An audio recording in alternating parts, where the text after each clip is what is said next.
I forgot about that.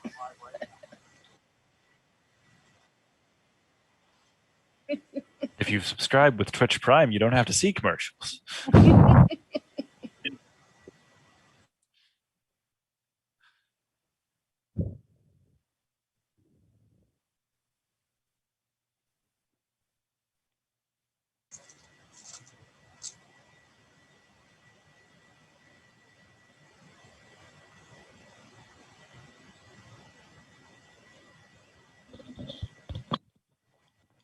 I'm currently in the process of setting up a Promethean campaign with some close friends. And I think this is the first time I've ever felt overwhelmed prepping for a campaign. All right, we are live. Hi guys, I'm Jess Hartley, and tonight I'm going to be introducing you to the game Changeling the Lost by Onyx Path. How many times have I said that and not goofed it up? I am really excited about teaching Changeling the Lost to mental health professionals, not just because it's a game that I really loved helping create, but because I think it provides a really interesting juxtaposition to some of the D&D style games right from the get-go. One of the things that I love the most about it is how it looks at characters and the assumption it makes about what makes a character. In D&D and a lot of its analogs, a character is basically defined by what you were born as, your race, and what you learned how to do, your class, your profession, that sort of thing. And that's how, unfortunately, a lot of society looks at what people are, you know, who you came from, what you were born into, and then what you made of yourself. And that can be a really challenging way to define people. One of the things I love about Changeling is that it looks at characters differently. In Changeling, your character starts off, your axes are what happened to you and what it did to you. So your seeming and your kith is what happened when the true fae took you away from the mortal world and made you into whatever you were for them, whether that was a piece of wall art or a guard dog or a companion or the general of their army. You still were influenced by what happened to you there. And that helps define you. And then the other part, your other axis is, how did that affect you personally? How did you internalize and externalize it? What did that do to your philosophy about life? So that's where the courts come into play as your other axis. So you have the Spring Court, who believes that because they're true fae keepers, took everything away from them, including all of their own desires. By embracing your desire, you can essentially remain hidden to the true fae and they can't come back and get you. Or you have the Autumn Court, who believe that by staying paranoid and always on alert for what might be happening, always feeling that sense of fear, that's your best way of protecting you. So I think it's a really interesting way to look at characters, and it also kind of translates into an interesting way of looking at people, about the things in their lives that have happened to them and how that adjusted them. And then the idea that those changes and those perspectives don't have to be permanent, that we can learn and grow and adapt new philosophies of looking at how our trauma as whatever happened to us in different ways, and we can change and grow in ways that are make that more positive perspectives to deal with trauma and challenges that we've faced in the past. So when we're talking about Changeling, that's one of the things I most like about it. I know all of you guys are a little bit familiar with Changeling, so if there's anything that I don't mention or don't expand out on, please feel free to stop me at any point.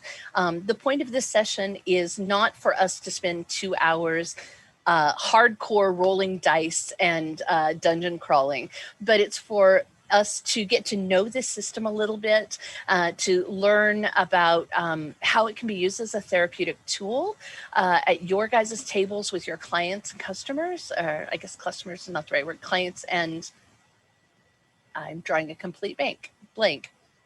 Your clients. I got all frazzled there. I'm so sorry, guys.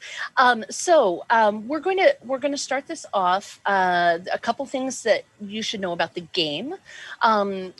Conflict resolution is done using 10-sided dice. If you don't have them with you, you can use a 10-sided dice roller, or you can just let me know and I can roll them for you. Most of the time, your conflict resolution rolls are going to be two different stats. You'll notice on your character sheet you have, they call them dots because on the traditional character sheets for World of Darkness, they literally are circles that are filled in. In the case of the ones that I made for you guys, I just put the number because all the graphic stuff was just kind of a pain. So if you look at your character sheet and you have a 3 in intelligence, and I say, how many dots do you have in intelligence? The answer is 3. So a lot of times when we do a challenge or a roll, I'm going to say, okay, guys, roll me your intelligence plus academics. And you'll look down on your character sheet, halfway down on your front page, you'll have a certain amount in intelligence, a certain amount in academics. That's going to be your dice pool. So you're going to roll that many dice. And in order to get a success, you need to get an 8, a 9, or a 10. If you get a 10, there is a rule in the World of Darkness called 10 again. We sometimes refer to it as 10s explode. That means that you get to count that 10 as a success, and you get to re-roll that one die in order to attempt to get more successes. There are some rules that will give you 8 again or 9 again. For the most part, I think you guys will mostly be experiencing those through your seeming blessings and your kith talents. Those are halfway down on your front character sheet page. You might want to take a little look at them and familiarize with yourself with them, because those will be unique to your particular character as opposed to a general house rule. And I won't necessarily remember to check and see if there's something in there that applies to any given role that you're doing. So if you're rolling something that's related to strength and you've got something in your blessing that says you get 8 again on strength related rolls, you can just run with that. And if you have any questions, please feel free to let me know. Because we didn't have time to really do a session 0, I wanted to let you know that I run pretty much a PG rated game, although I do have a tendency to kind of talk like a sailor when I get excited about things. So if that's offensive to anyone, please let me know and I'll try drastically to tone it down. But that means that you won't be running into extreme on-screen sexual details. You won't be running into extreme on-screen body horror or extreme violence. We kind of do a cinematic version in my games. I also won't do anything on screen that involves hurting children. But if there are any things within those kind of limits that you are really uncomfortable with, please feel free either to let me know verbally or to send it to the chat if you'd like to keep it private. Things that I've run into, for example, before, snakes, spiders, clowns, any of those kinds of things that might come up in a PG cinematic type game, just let me know. We'll work around them. I'm not here to terrorize you guys or traumatize you. If you have any questions throughout the game, please feel free to stop me at any point and ask questions, because that's way more important to me than how far we actually get with the little mini adventure that I've created for you guys. I really want you guys to feel confident in your experiences, at least the limited experiences that we get in running a session of this short. Let's see, we've talked about dice rolls, we've talked about session 0 stuff. The basic premise that I've been doing with these games as each cohort goes through them to make them a little bit more enjoyable for people who might be watching them on live stream is I'm taking the same characters and basically saying, okay, the things that happened in previous sessions happened to your characters' history, but it doesn't really matter whether your particular character was on screen with them. Dylan, I know you made Sing Up Whole Cloth, but that's great. In this world, he has been a part of this motley, which is basically what a character group is for changelings, and has experienced the same things that everybody else has, whether they've been playing on screen or not. So you've been a part of this motley in this town. The Freehold is called the Freehold of Fire River. Freehold is a gathering of changelings. Quite often, changelings will emerge from the hedge, which I didn't cover. The hedge is a zone between Arcadia, the land of the true fae, and the mortal world. And it's a labyrinth of brambles that supernaturally shifts and is psychoreactive. It can go on forever. Because it's not a mortal thing, so it's not limited to mortal geography. You would know that passing through it, you want to stay on trods, which are the well-treaded paths that go from place to place, because if you don't and you get off, it's extremely possible for even a well-traveled changeling to get lost in the hedge and have a very, very difficult time getting out. And there are things that live in the hedge. There are hobs, which are sentient creatures of fae nature that are like lesser versions of the true fae.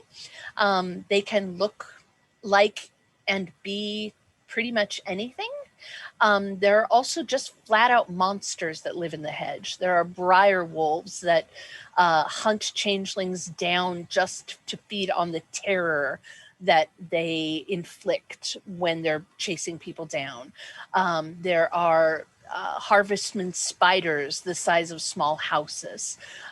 There's all kinds of basically anything you can imagine from nightmares that can dwell within the hedge. So it's a good idea to stay on the trods. Let's see. Is there anything else I need to tell you before we get started? So your folks are a member of the Freehold of Fire River. It's called that because there's a river that runs east-west through town, and at dawn and dusk, when the sun is rising and setting, it reflects off the water and literally makes it look like the river is on fire. You guys have been a member of this Freehold for a number of months now, and you've done some really good things. You helped recover a scepter that was a sacred item that had been fallen into the wrong hands. You've broken a curse on some ravens that were causing problems in the area.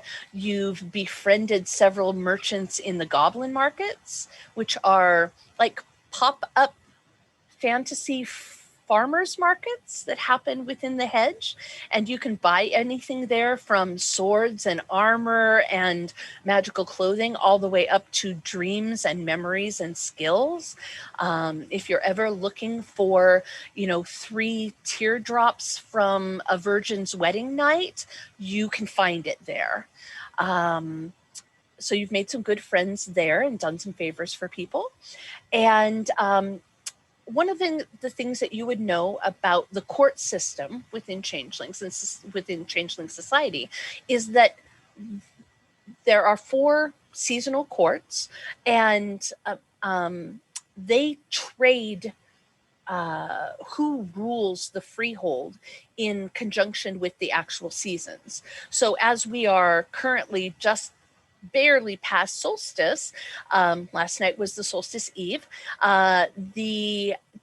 there is a large gathering that is taking place today that is being hosted by the Summer Court because they are preparing for the Summer Queen to take her place on the throne. The Spring Queen is stepping aside and the Summer Queen is ascending. And when this happens every summer, the Summer Court throws an amazing fete. They call it the Summer Games, and they are kind of like the most magical Olympics you could ever ever dream of. There's competitions in everything from spell crafting to inventions to secret gathering to brawling and fighting competitions to underwater basket weaving. I mean, there's literally a competition for almost anyone that to give them the opportunity to show their strengths, because Summer Court is all about strength and wrath and standing against the true Fae and preventing them from taking you or any member of your Freehold back by being strong and prepared and quite often military or combat focused. So there's a whole lot of marksmanship competitions and sword competitions, dagger throwing competitions, Greco-Roman wrestling competitions, like you name it. If it has any sort of like a historic combat focus and it could be done competitively, there is a round of it going on. But there's also all kinds of other things too. And the games this year are being held in the hedge so that humanity isn't exposed to all of this fantastic happenings going on. And when you arrive, it's literally just tents and banners and stalls as far as the eye can see. It's obvious that the Summer Court has put a great deal of effort into focusing their energy to stabilize the hedge in this area so that at least for this one day, it is a fairly safe place within these, within the confines of what they've drawn out as their territory.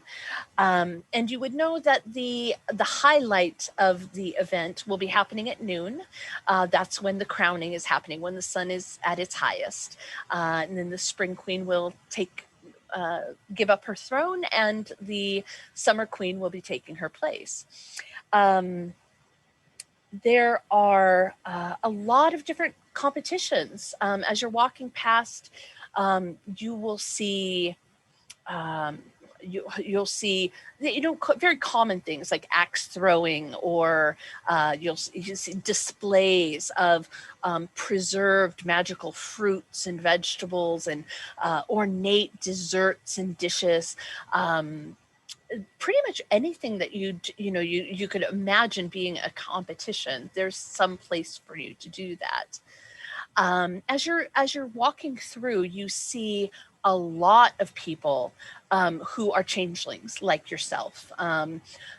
You see beasts with horns or antlers or wings. You see the fairest, who are just the embodiment of love and beauty, and the very like Tolkien elves, the She from Celtic mythology.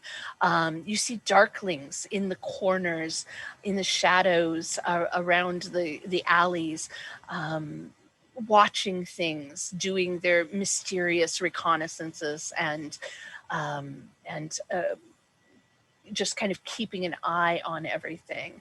There's big, strong ogres who would literally fill a mundane doorway. But there's also hobs here. So you'll see there's a fellow you've met before. His name's Wego. He's about 4 foot tall, and he's got 4 arms, and he's a specialist in navigating through the hedge. He runs a little shop called Wego, and he's led you to places before. As you're passing by, you see a wheelchair, and there's a beautiful woman with long, curly Mediterranean hair, a swarthy skin, beautiful, beautiful complexion. And when she tips her head right, you can see that she's got gill slits on the sides of her neck. And she's a merchant who is an information merchant that you've done business with before. And you actually recovered a locket that allowed her to walk for a certain amount of hours every day, and therefore kind of won her unending friendship in doing this. Is there anything in particular that you'd like to take an extra look at or seek out as you're walking through the summer games?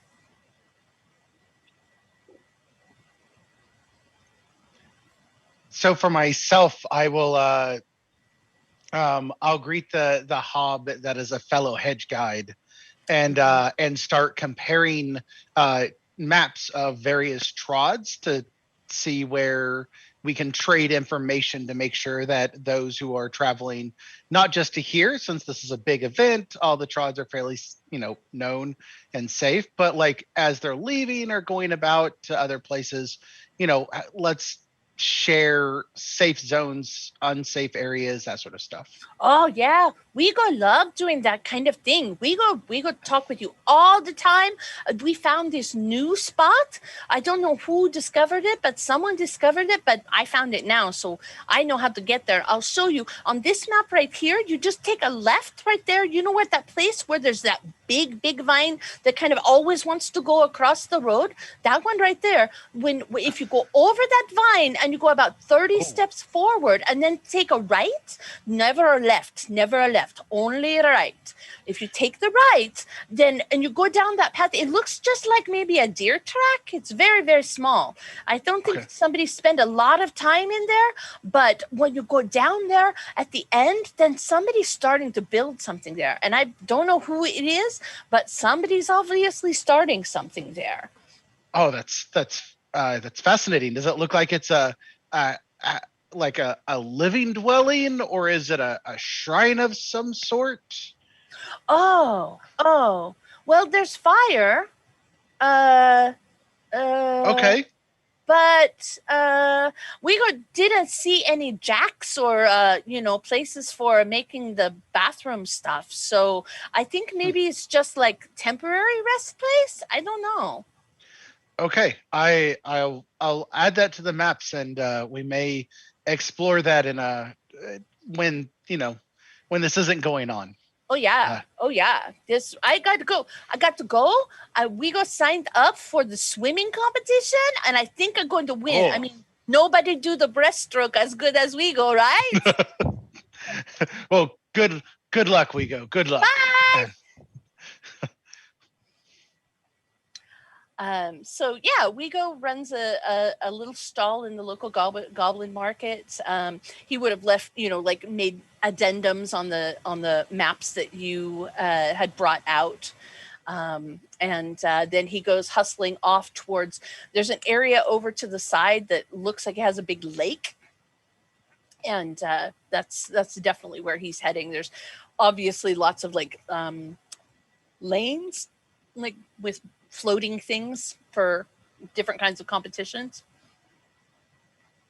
over in that area.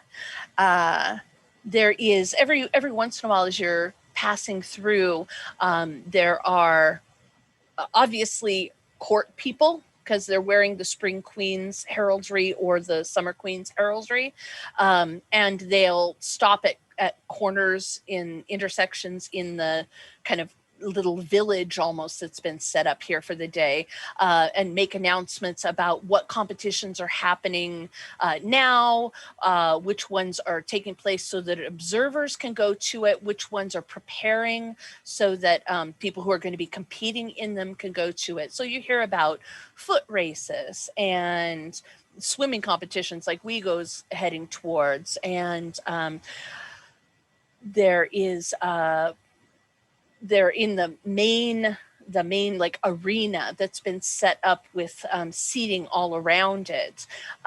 There is always some sort of a martial competition going on. So right now they've announced, in 5 minutes, they'll be starting the axe throwing competition. After that, it'll be followed by the Greco-Roman wrestling, and at the top of the hour at 11 o'clock, there will be the tournament for the Sacred Band of the Golden Standard. Will be hosting a round robin. No, not round robin, because that means everybody competes against each other. A elimination tournament for the martially minded, and you guys would know that the Sacred Band of the Golden Standard is a group of changelings who consider themselves to be the heroes of the stories. They are the bravest. the most valorous, the smartest, the strongest. They're the champions of the champions, and they act like it.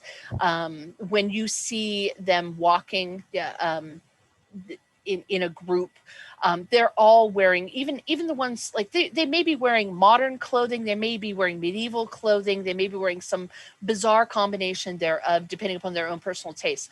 But whatever they're wearing, it's outfitted with like gold lapels or gold chains or gold buttons, things that evoke that feeling of I am the champion. Some of them even wear literally laurels, laurel headbands, like the heads of, or the winners of Olympic competitions do. And they'll wear that just as their daily garb because that's who they are. And they're going to be holding a tournament at 11 o'clock. And it's rumored that the winners of the tournament will be invited, or those who show themselves to be the most deserving will be invited to join the Sacred Band.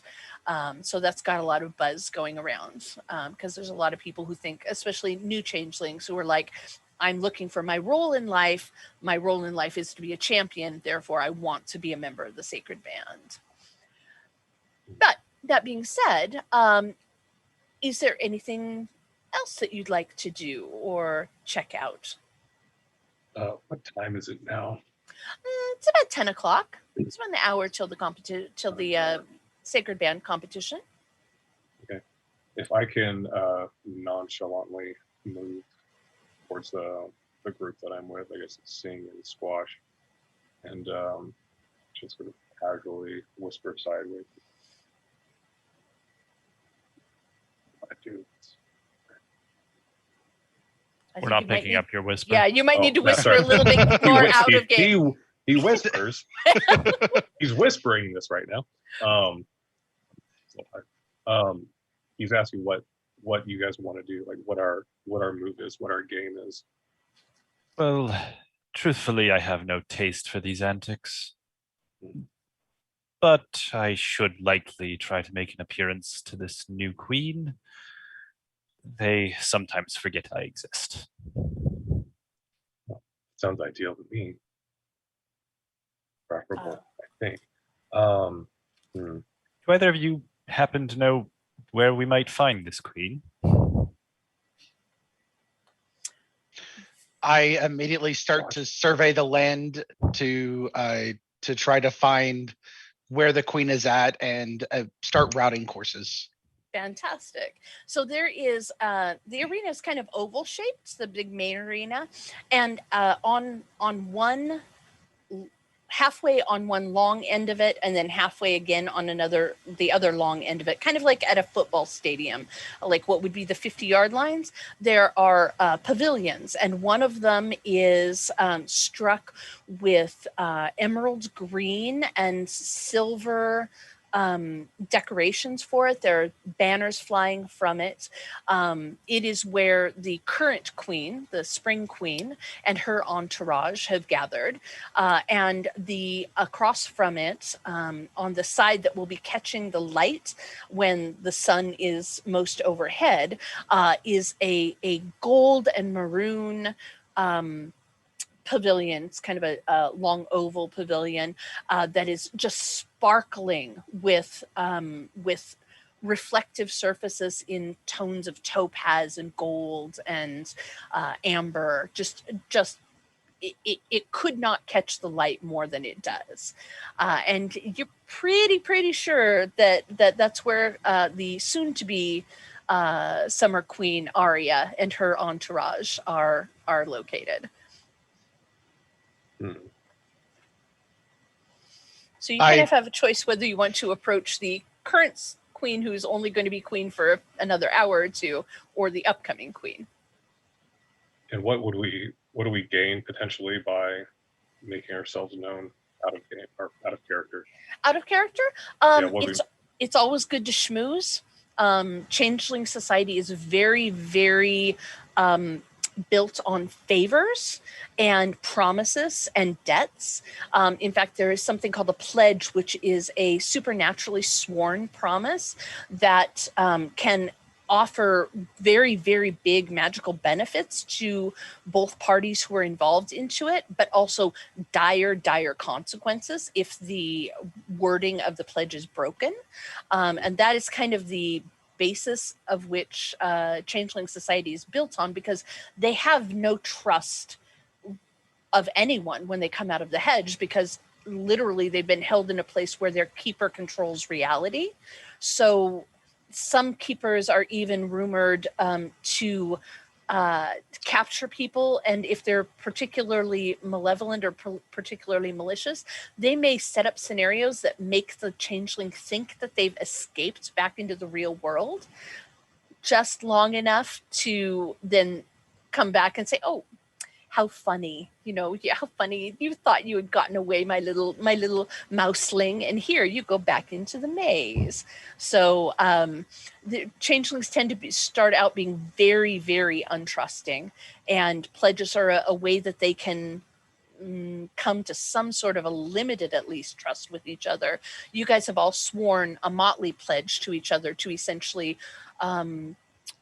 promise that you're just going to have each other's backs, and that you're not going to betray each other, and that you're going to keep motley secrets secret, and that sort of thing. Just a basic, like, hey, we're fam kind of pledge. Is keeper what most of the changelings refer to as the fae that turned them? Yes, keepers specifically. Each changeling has their own particular keeper.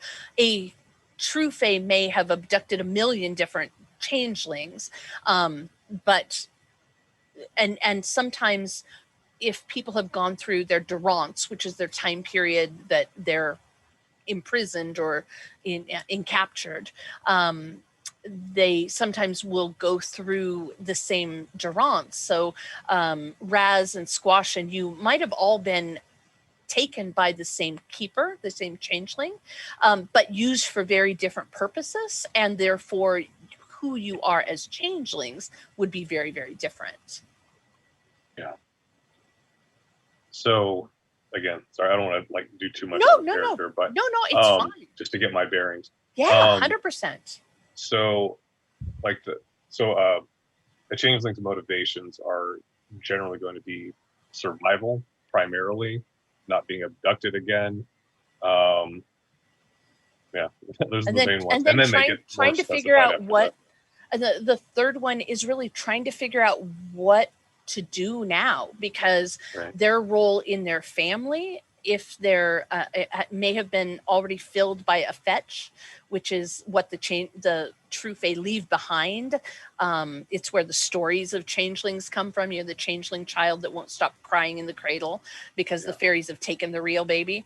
So if say Squash, because I know that their background is very anomalous.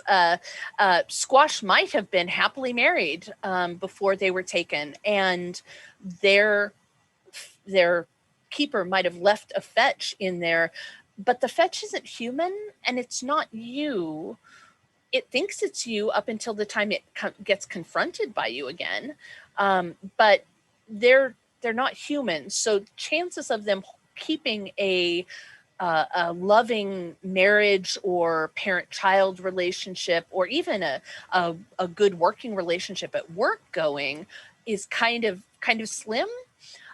So quite often changelings come back and find out that their life is in utter shambles, and they haven't been missed because everybody still thinks that their fetch is them.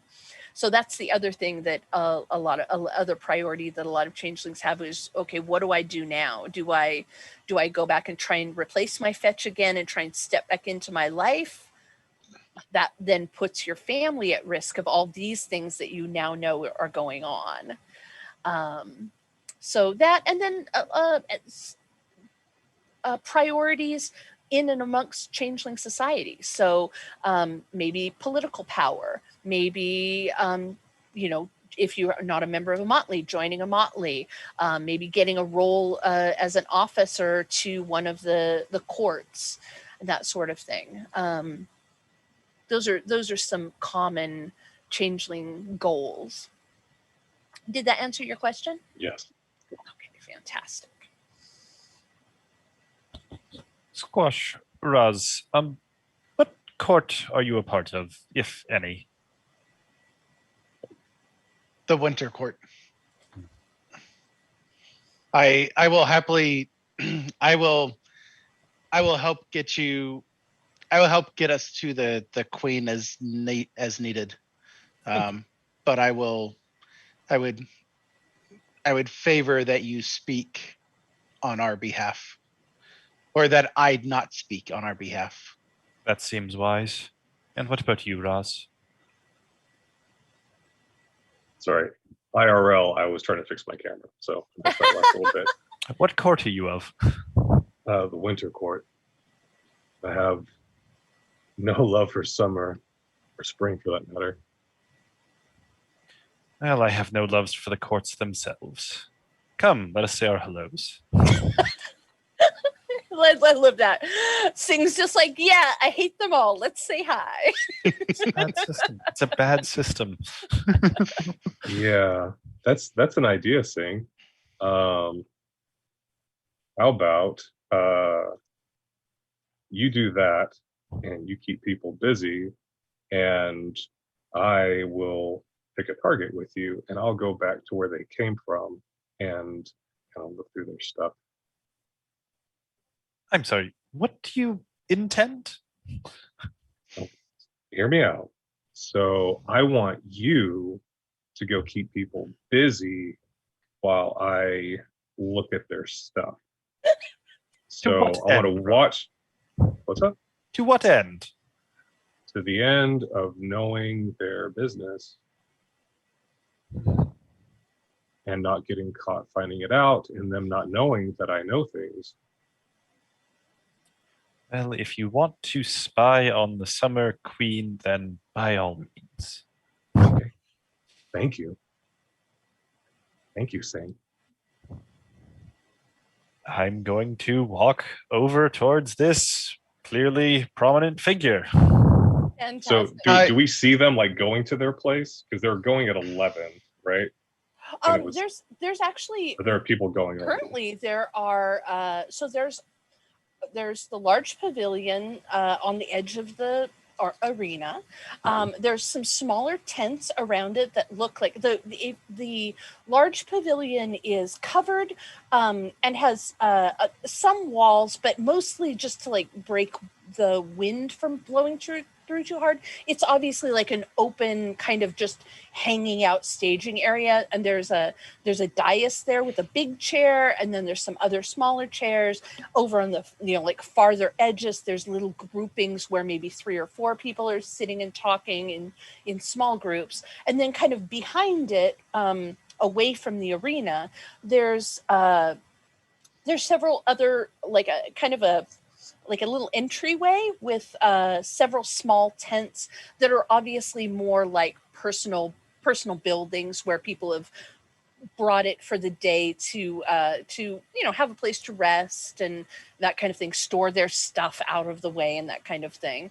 And you can see if you watch, get to the side of it where you're behind it, you can watch people coming in and out of the smaller tents as they go to socialize with the summer courtiers that are gathered near the arena. Is there a particular type of person or changeling that you're wanting to like see if there's someone like that you can spy on, or do you want to see where the queen herself's personal pavilion is? Or That seems riskier than I would like. What do you want to do?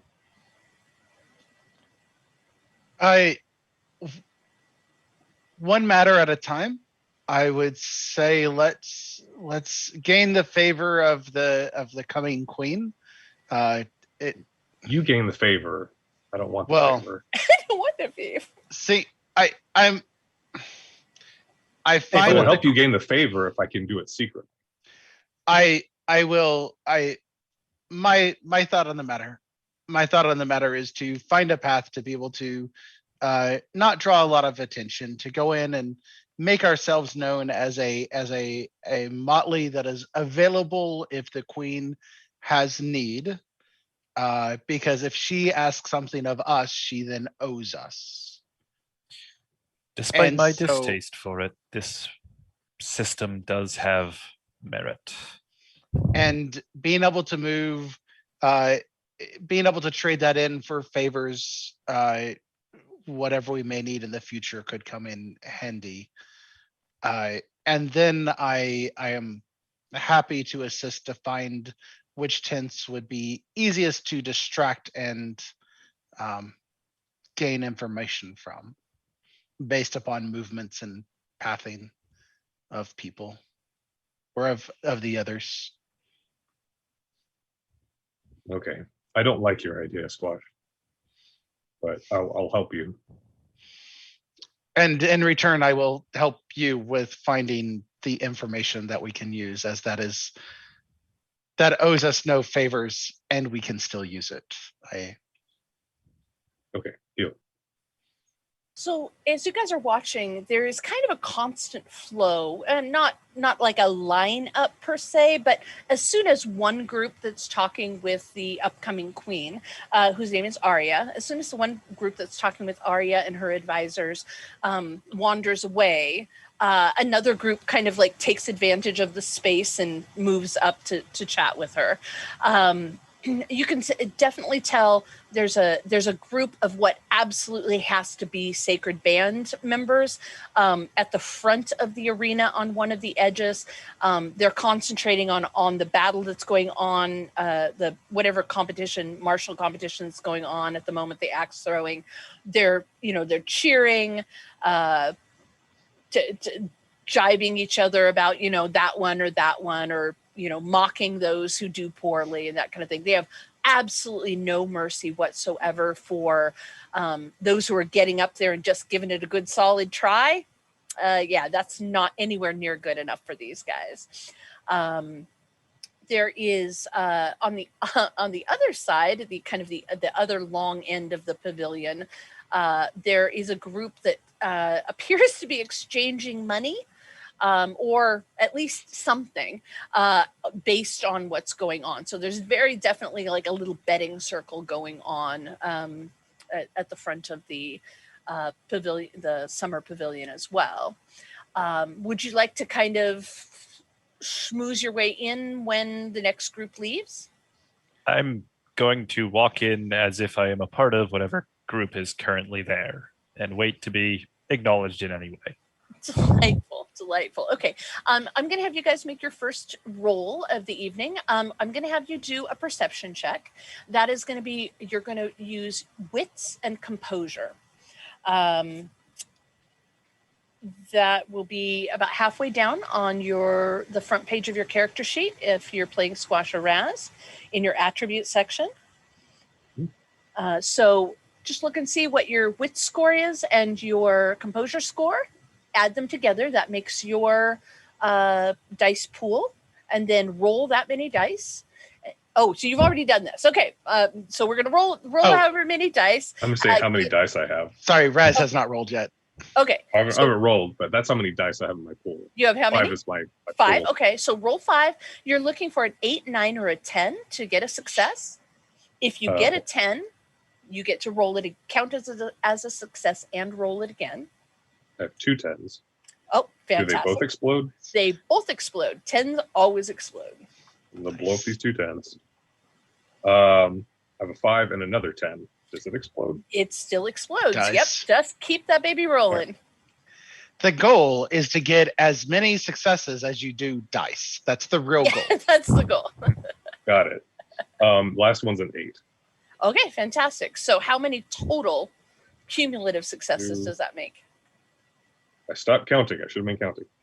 I think it was what counts as a success? Is it 8, 9, and a 10? 8, 9, and 10. So 5? 5? Fantastic. Did I miscount? Well, I'm not looking at the chat, so I don't know. Yeah, no, that's perfectly fine. Okay. Fantastic. Okay, so you got 5, you got 1. Yeah. Okay, Squash is so busy looking for the right path to get where things are going, that he literally almost walks into a woman she is probably 6'2", very, very slim. Her whole frame is very, very slim.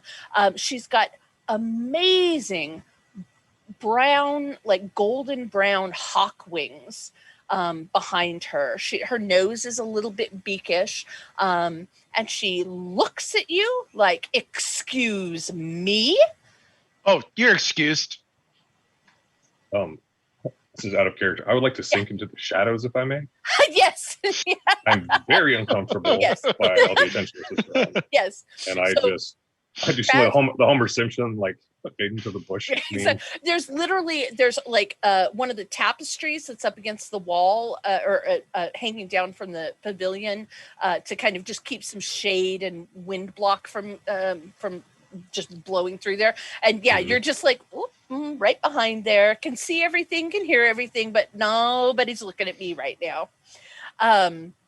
She just kind of harumphs and moves away, heading for the group of Sacred Band folks. And they all greet her. They call her Angel. And she just kind of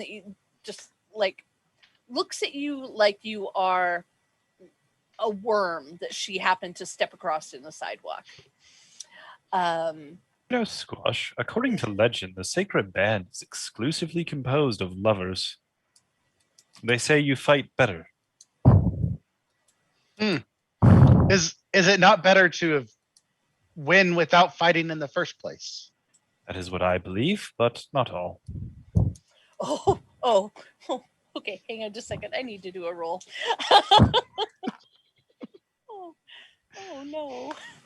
Oh no. So from the throne, this woman who has a mane of golden hair. I mean, she's just a lioness embodied. She's even got just the smallest little bit of a split in her upper lip and maybe a couple polka dots here that might be whiskers. And she slowly turns her head over your direction and says, "Interesting words to be spoken in the pavilion of the summer courts. Why don't you come here and speak them out loud?" But of course. And the people that were in front of her they pull off. They basically, they don't like disappear out of the pavilion, but they step back. If you've ever seen like a schoolyard brawl starting to happen, they're like back far enough that there's room for y'all to get into whatever you're going to get into, but they're going to make sure you don't get too much further, and they're also going to make sure they get a good view of the whole thing. I start looking for exit paths, just like exit routes out of here. Luckily, because it's kind of an open-walled pavilion, there are so many exit paths, like pretty much that way, that way, that way, that way, that way, and maybe up, you know. Greetings there. I am Sing Sing. Are you now? Are But of you course. heir to the golden throne? And what were you saying about? Oh, the Sacred Band is likely a name reference to the Sacred Band of Thebes, a Greek military, renowned for their prowess. Of note, folklore indicates that this band was composed entirely of gay men who would take on lovers as their apprentices and train them, believing, according to folklore, that these bonds of love would make their warriors fight harder. She looks extremely amused and turns to the group of Sacred Band folks who are completely ignoring what's going on over here. And she calls out to the hawk girl that just kind of, you guys snubbed each other, Squash.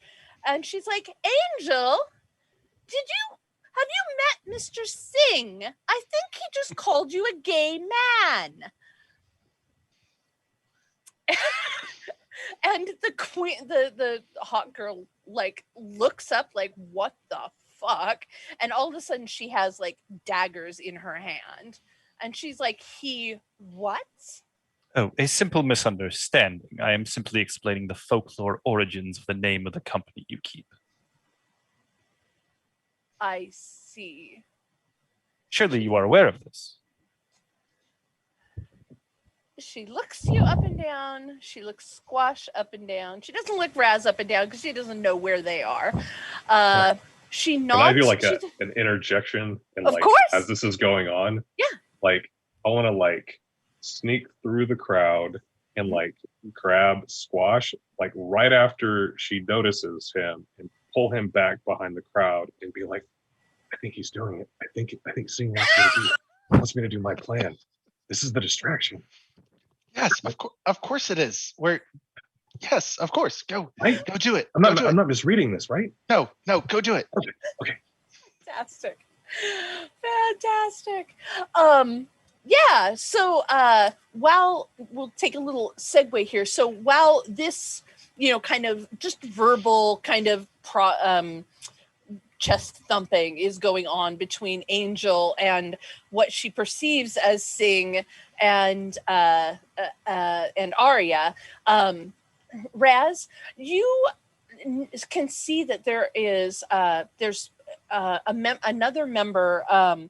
There's like a tree elemental, big burly kind of Groot-looking oak tree fella.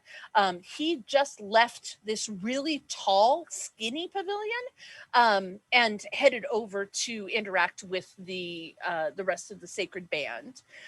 So you're pretty sure that his pavilion's probably empty if you want to go poking around in there. Mm-hmm. I can't hold back a devilish grin, and I see my opening and I take it.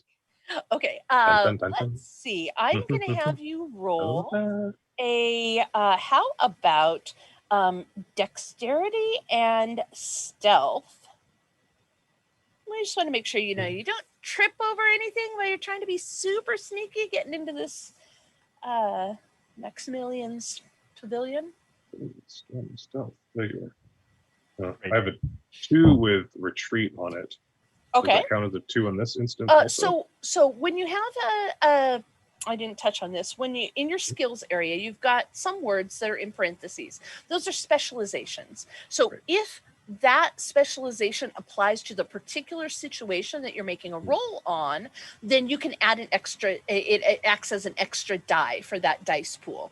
So in this case, you're not using stealth to retreat away. Well, I guess you kind of are. So kind of retreat away, even though you're going for a particular thing. You know what? Heck, we're going to give it to you. So go ahead and use that as an extra die in your die pool. And then just tell me how many successes you get on 8, 9, or 10.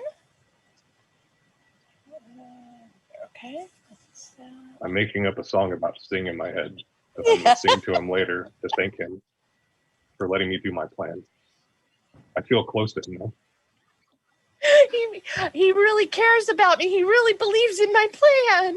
I'm going to have some crosswords for you. I didn't think he liked me, but he must. He's being really generous. No one's given me such a gift before. Okay, I have a 9, an 8, an 8, and a 10, which I'm going to explode. Okay. Thank you, Josh. Thanks for keeping track, Joshua. And the next one's a 3. Okay, so you got 4 successes. Man, you stealth into this pavilion like the wind actually picks up for just a half a second and lifts the flap for you. Oh. So you don't even have to you just whoop, poop, and you're in. There's no lights inside the pavilion, but it's made out of a fairly light colored material. So it's like being in a tent in the middle of the day, and you can see pretty well what's in here. There is a chair. There's a blanket spread out on the ground, like for somebody to lounge on. It's a pretty big blanket because the tree person that you saw in there was probably 8 feet tall. There is a small chest, probably, I don't know, about as big as a bread box or so, on a small table that the chair is sat next to. There's a bag that looks like it probably got clothes or something soft and fabric-y inside of it. It's kind of got that floppy feeling to it that's like on the edge of the blanket.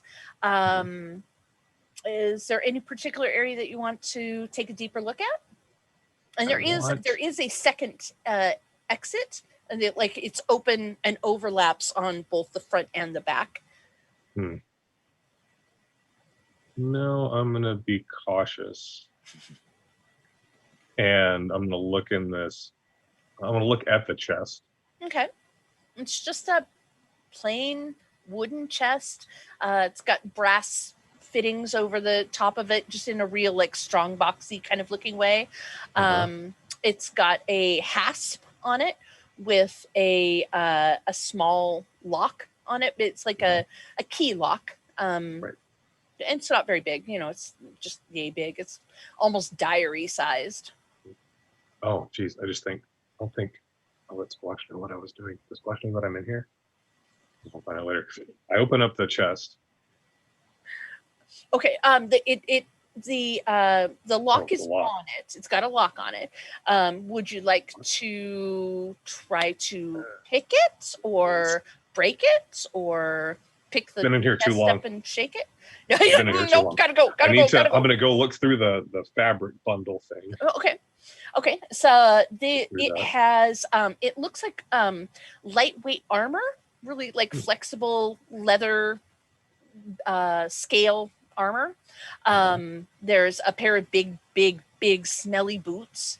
There's some like bark dust in the bottom of the bag, and there's a small bag about yay big or so, and the bag feels like it has like a vial in it, like a little bottle or something glassy or hard, and if you move it around, it kind of moves like it's got liquid in it. I pull it out and I look at it. Okay, there is the liquid that's inside of it is like a red swirl, and it's, if you've ever seen something that has like edible glitter in it, like Hypnotique liqueur, kind of makes that swirly pattern in it, except instead of it being like silver or gold or that kind of thing, it's like black flecks in the candy apple red liquid, and the liquid's a little viscous. It's thicker than water. I want to quickly put everything back exactly as I found it, as close as I can remember, except for the vial, which I'm going to put in my pocket. Okay. And I am going to, as carefully and quietly and stealthily as I can manage, extract myself from this tent and find Squash. Okay. I realize I may have made a mistake. The front or the back? Are you going to go out the front door or the back door? Did I see anybody like hanging around when I came in here? Not Betty hanging around. People are walking back and forth to the summer pavilion. I look out. I look left. I look right. Okay. Yep. Nobody's there. And I make my way out. Okay. And I'm looking for Squash. I'm like, he's gonna be mad. He's hard to miss. He's gonna be mad. He's gonna be mad. And I find him, and I come up to him quietly. What? What? I think I made a mistake.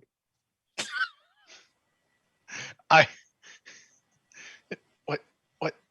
And I'm just like, I'm looking at the thing, I'm like, is it gonna blow up right now? Oh no, I don't know what it is. Do you know what it is? I just put my hand behind me.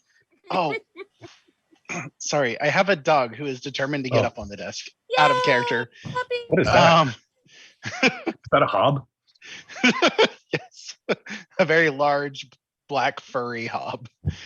No, so Squash, like I just put my hand behind me and just, what is it? Oh no, but it looks fancy. So I took it. It looks fancy, so I took it. Perfect sense. Did you take it back? Did you take it from someone important?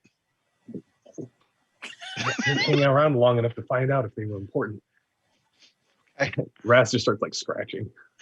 Just like, here, pass it. Attention. Do you want to pass it to me, and I'll look later. What? We have a thing going on right now. So pass it to me. Pass it. A thing? No, the queen and the you have angel. A thing with the queen? No. Just like, shh. Just pass it to me. I'll put it in my pouch, and we'll look at it later. I might need to put it back. Someone very large owns this. Very large. We should go back to Sing, though. Someone's going to notice that we're missing. We were there and now we're not. They're going to notice. Yes, let's head back. We'll worry about the vial later. Okay, Worst which case one of you scenario, has we the vial right now. Huh? Which Raz one of you never- has the vial? I You palm still it have to it? Squash. Oh, okay. Okay. Just wanted to make sure we knew where the vial was. Okay, My so hand is while shaking furiously. Like, And I put it into my satchel with notes and books Sure. that's inside of it. fantastic. Nash, you're okay. Oh my gosh, y'all are okay. So while this whole thing is going on, the hawk woman is kind of like, okay, so you're not actually insulting us, and as you're explaining this, do you in general speak in such a way that people of this band would feel that you are mocking them, or that you are simply sharing information about their history because their band is obviously important and they should have this information? So like dead in the middle, a almost in the middle, uncomfortably okay. neutral tone. Okay. So with the But there's my- obvious. Go ahead. My posture is like completely relaxed, as if this is not a confrontation at all. Okay. So there's as Arya looks amused. She's just like, oh, I see how this is gonna go. This is gonna be interesting. The hawk woman looks just confused, as she's like, she wants to get upset, but your body language is not being like, this is like, I'm not a bully. I'm not gonna beat you up if you're being, but I also, you're not being like, you're not submitting, but you're also not challenging me. She's very like, it's obviously that her responses as you're saying things and she's asking questions. It's like she's hoping that she's going to catch you either being insulting so that she can be righteously indignant about it, or being like supportive and complimentary, in which case she can be like, oh, okay, we're cool. But you don't do either one, and it just makes her bonkers. Behind her, you've got some people that are within the Sacred Band group who are kind of snickering because they see what Arya is doing and are mimicking her response. And you've got a couple of the younger ones who are kind of like, are we going to take that shit from him? Are we going to? Those were fighting words, weren't they? But the older ones are kind of like, Once I, have observed that sort of thing happening, I'm going to try to break off the conversation with a simple, well, I did not come here to talk history. Perhaps later we could meet up for some friendly wrestling practice. Yeah. The tree is Maximilian's like, yeah, dibs. I'm going to take that little toothpick apart. That offer was to Angel here, although I appreciate your enthusiasm. And I whisper over to Squash, like, that's the guy. The huge one over there. Picked a good one. I can't hear you at all, Joshua. Are you muted? Sorry. Oh, Can you? okay. Yeah. So his eyes, my eyes just get huge as I look, and I'm just like, look at Raz and look back, just like, yeah. And then like immediately he feels like he has to cover, even though there's no attention. He's like, I'd be willing to go around and lose to you, as he looks at the tree. The tree actually, because Squash is an ogre, so ogres are, they're the kind of camaraderie kind of thing for other big folk. He's like, yeah, I could take you.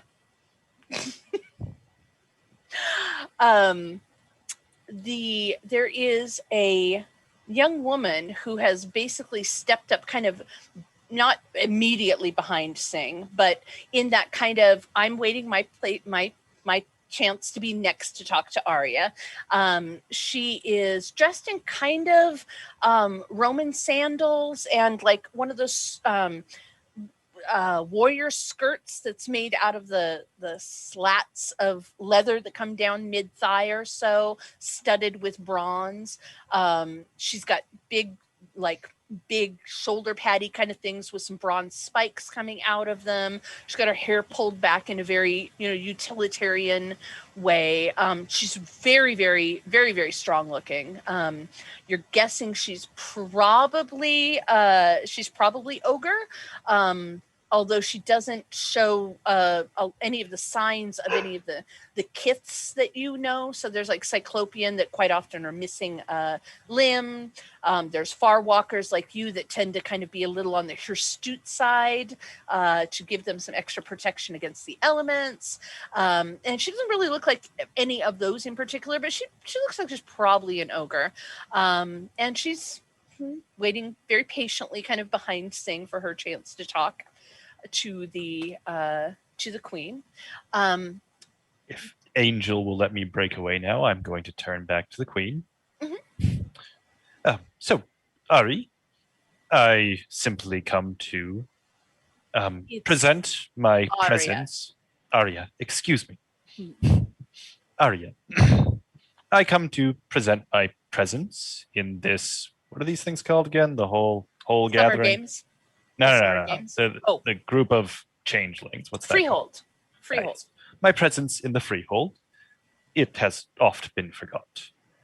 My compatriots wish to offer you their service. I will actually point to Squash. I do the like appropriate trying to be like etiquette of like bowing and say, I am not doing. Not in all. Yes. No bow. There was no bow of acknowledgement there. I am a wayfinder of the hedge. I find trods and hidden things, and guide those who are looking to get somewhere safely. I will keep that in mind. Thank you very much for your presence here in the Freehold. You're of the Frozen Court. Yes. Most call me Squash. Squash. It's a pleasure to make your acquaintance, Squash. And I'm Sing, and... Just Sing is fine. Just Sing. And she looks around. She's like, I know there was a third one of them, but he's probably hiding in Squash's shadow somewhere. Didn't you have another companion? It's like holding my breath. Our third did not wish to make an appearance today.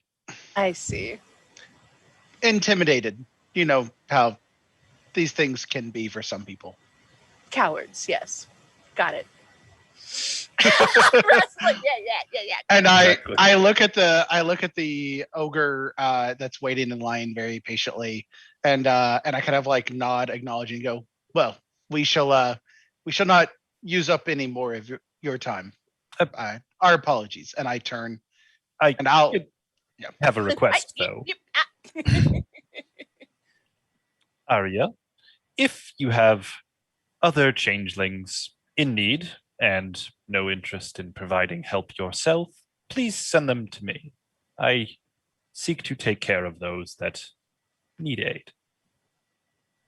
I will keep that in mind. It's always good to know those who are willing to watch out for those who have newly escaped from the hedge or are currently incapable of taking care of themselves. Incapable or just in a bad spot. Indeed. And as you and she are having this conversation, there is a shout, like, hey, from the circle of Golden Band folks. And one of them, he's really one of the handsomest people you've ever seen.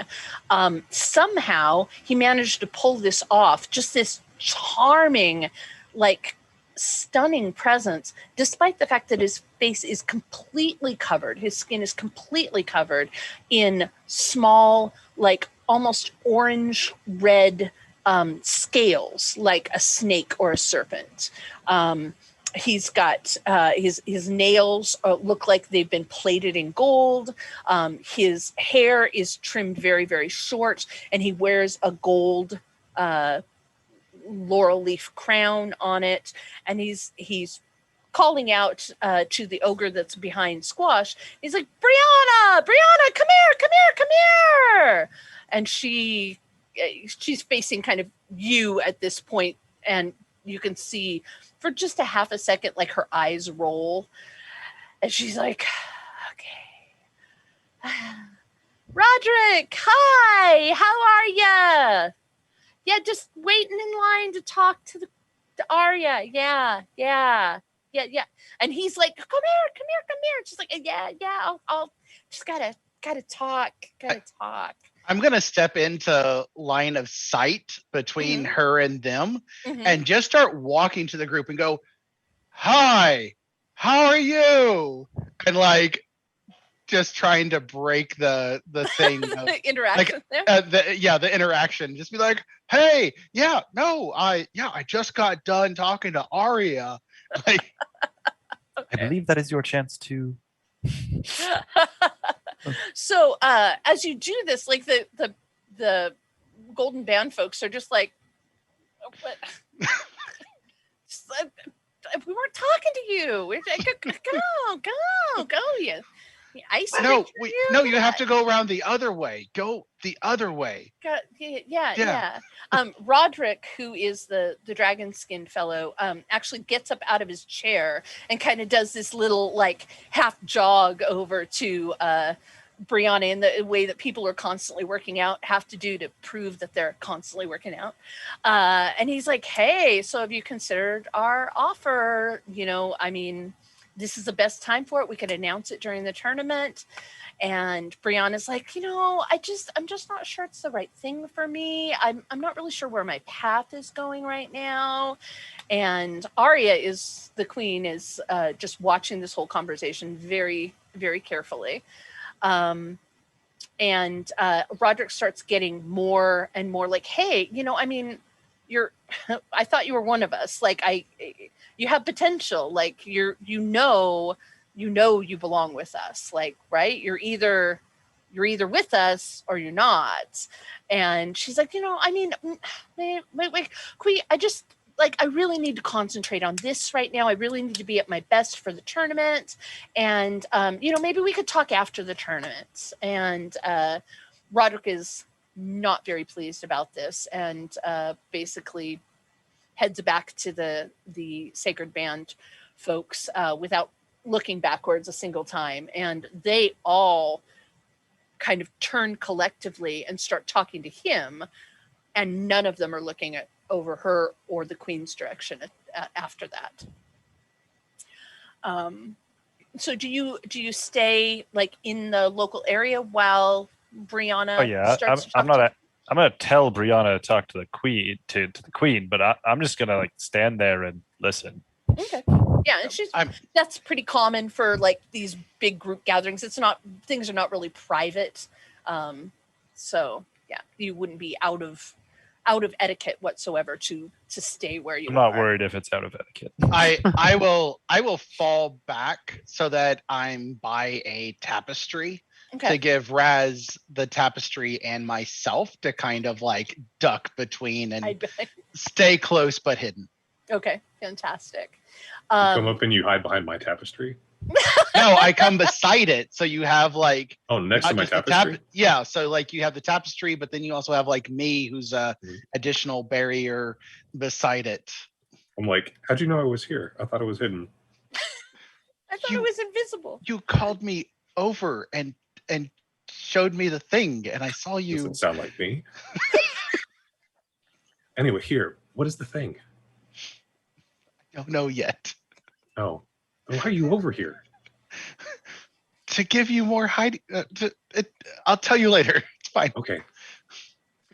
So Brianna, introduces herself formally, although it's obviously that she and Arya have met before, and announces, your Majesty, with your blessing, I would like to join in the tournament.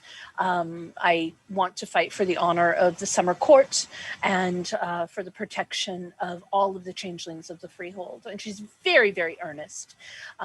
She's a young woman, probably looks like she's in her mid-20s, very, very good physical shape. And the conversation with the Sacred Band obviously shook her up a little bit, but she's concentrating 100% on the Queen as they're talking. And Arya smiles and nods and says, of course, my dear, your valor brings glory to the Court of Wrath, and we are honored to have you fighting in our name. And she actually takes, she's got gold ribbons, kind of not braided into, but they're kind of curled in with her curls, the Queen does, and she takes one of them and she offers it to Brianna and says, would you do me the honor of carrying my favor during the tournament?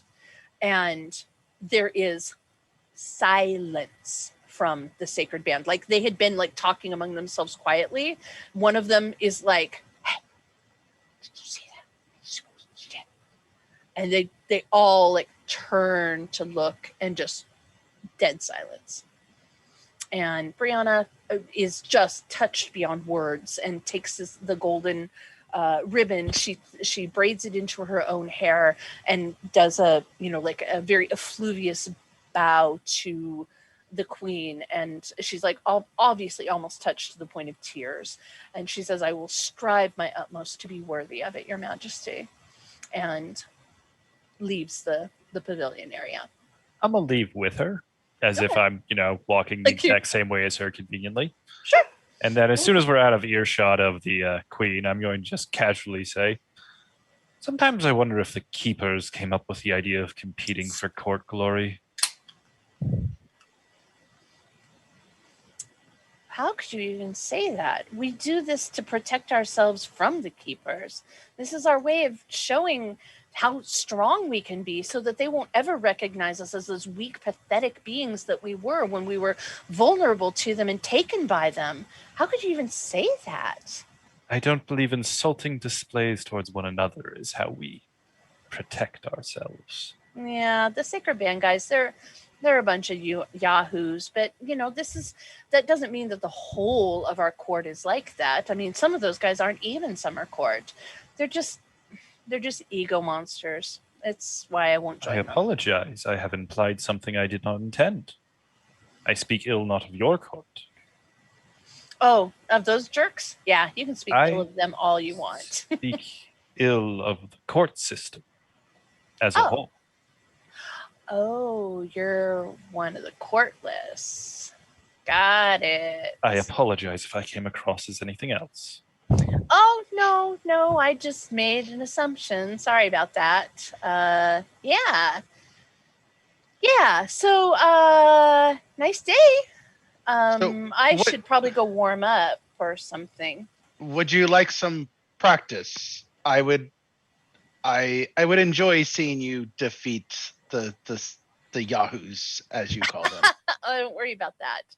I'll give them a taste of their own medicine. I mean, I might not beat all of them, but I'm going to make a good show of it. Arya obviously believes in me, and I believe in me too. We have a vial of stuff.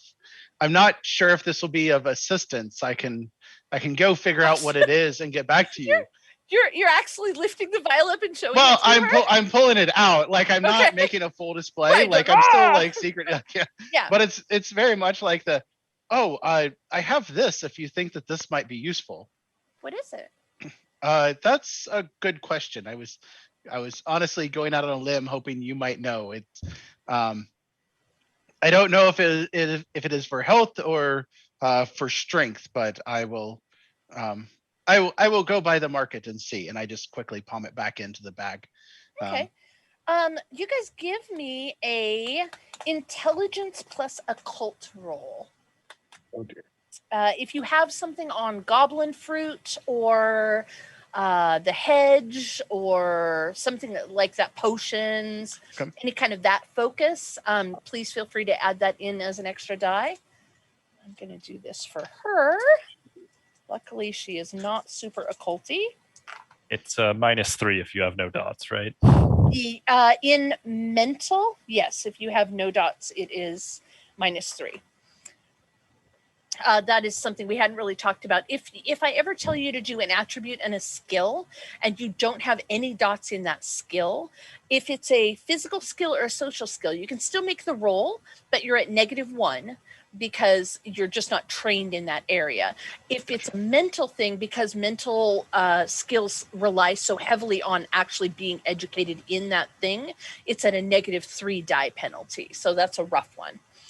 So Squash, you got 3. Okay. I had two 10s that exploded. Fantastic. And Raz, you got 3 too. Sing, did you get any successes? I'm not even gonna bother rolling. Not even gonna bother. Okay, so That's a chance die. that's fair. So you get the feeling that this is probably some sort of a brewed goblin fruit.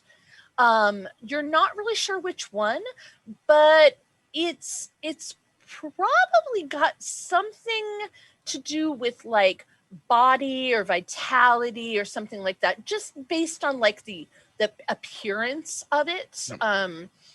It doesn't really look exactly like a healing brew that you've seen before or exactly like a strength booster, but it's kind of along the lines of things that affect the body, as opposed to things that maybe affected the mind or that kind of thing, which you kind of feel like maybe might have like, I don't know, like just a different vibe to them.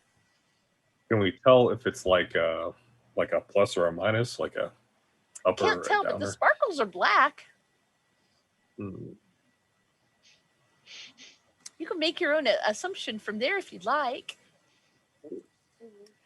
So Brianna's like, so where'd you get it?